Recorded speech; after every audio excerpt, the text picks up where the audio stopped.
Hey there friends and enemies, JoPaWrites here again, and today I wanted to check out competitive PvP in Destiny 2 with the final shape and see how it feels. So I decided to hop in with my buddy Ben and an absolutely hilariously broken Prismatic Warlock build that feels ridiculous. I was doing insane stuff. I'm not the best PvP player, and I can imagine some PvP purists would be quite frustrated with what I was running here, but for me, it was a ton of fun and I had a lot of success. And so I figured I would share it with you guys. And if you're not a fan of this build, that's fine. I understand. But for me, this was a very good time. And it all starts with the Getaway Artist Exotic Gauntlet, which you all know and love. And I saw a lot of usage in PvE since Prismatic dropped because it does combine with the Bleak Watcher. Now, that also works in PvP as well,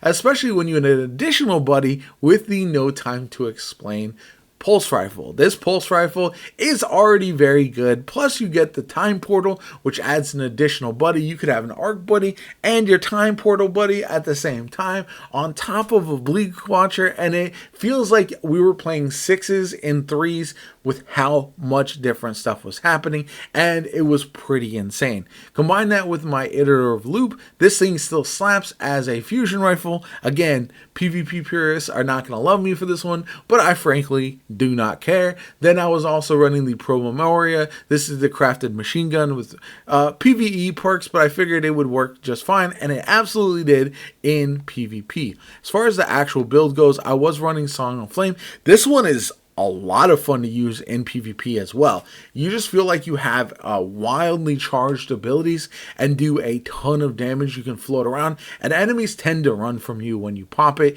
even though your damage reduction isn't anything insane or anything to write home about. You also will get Transcendence pretty much every single match. Same thing with your Song of Flame. You get your super back pretty quickly, especially because the Transcendence happens faster with your No Time to Explain, because you are getting kinetic kills. So that works out very, very well. I am also running my Healing Rift, the Incinerator Snap. This is just a personal preference. You can swap this out if you want. You want to make sure you're running Storm Grenade simply because you need a Arc Grenade for this to work with the Getaway Artist. Then you got Feed the Void every time I get a kill with either my Bleak Watcher or my Getaway Artist, my Arc Buddy, anything like that, my Song of Flame, my Transcendence. All of that counts for granting me Devour, which is obviously very, very nice. Then we do have Bleak Watcher, which is also very effective. You could theoretically swap this out for Hellion if you wanted the lobbing flame ball instead, but for me, Bleak Watcher is just a bit better. Then the fragments I was using are Purpose, Protection, Dawn, Ruin, as well as Courage. Now, our mods on PvP don't matter as much. Just try to get your resilience as high as possible and all that kind of good stuff. But overall, the gameplay loop is pretty simple and very, very fun. So, how it works is you are going to pop your Rift. Make sure you're shooting out your Bleak Watcher in a location that it will be advantageous with you fighting your enemies. What I mean by that is it'll pop down right in front of you, and if you pop it in the wrong spot, then it is going to not be very effective. You're not going to be able to hit any enemies with it. So that is very, very important to keep in mind. You want to pop it where you can control a choke point. You can get it to hit enemies in the distance, something like that. Once you do that, you will have your Arc Buddy as well. You kind of want to stick by your Bleak Watcher a little bit, but it doesn't really matter. You can kind of float around, encourage enemies to attack you, and remember that you're going to want to play at a bit farther distance. You want to be outside or at the limit of range for a auto rifle or handgun. Hand cannon, so that way you're not getting outgunned at closer range, because while No Time to Explain is good, it is no match for something like the Summoner or a hand cannon at closer ranges. So definitely keep that in mind. Now, I was also using, like I said, my iterative loop. You can swap this out for a shotgun if you want. That doesn't really matter. This was just the fusion rifle secondary that I wanted to throw on.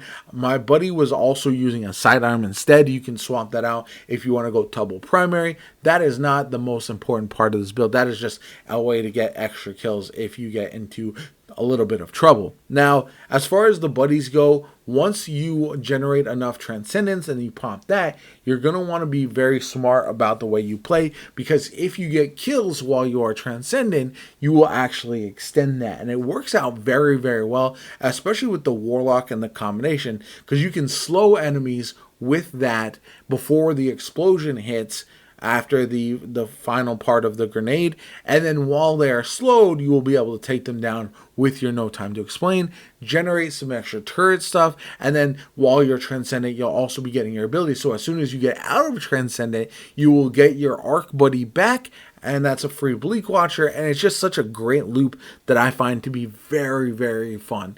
Now, overall, this is not a purist build whatsoever, like I mentioned earlier, so if you want to play just head-to-head gunfights, this is not going to be the one for you. But if you're struggling at all in 3v3 PvP this season, maybe consider one of these builds that is going to be very effective, because like it or not, right now we're going to see a lot of shenanigans in PvP now that Prismatic is out, especially because we also have the exotic class items, which add a new layer of interesting build options and broken potential with abilities, supers, etc.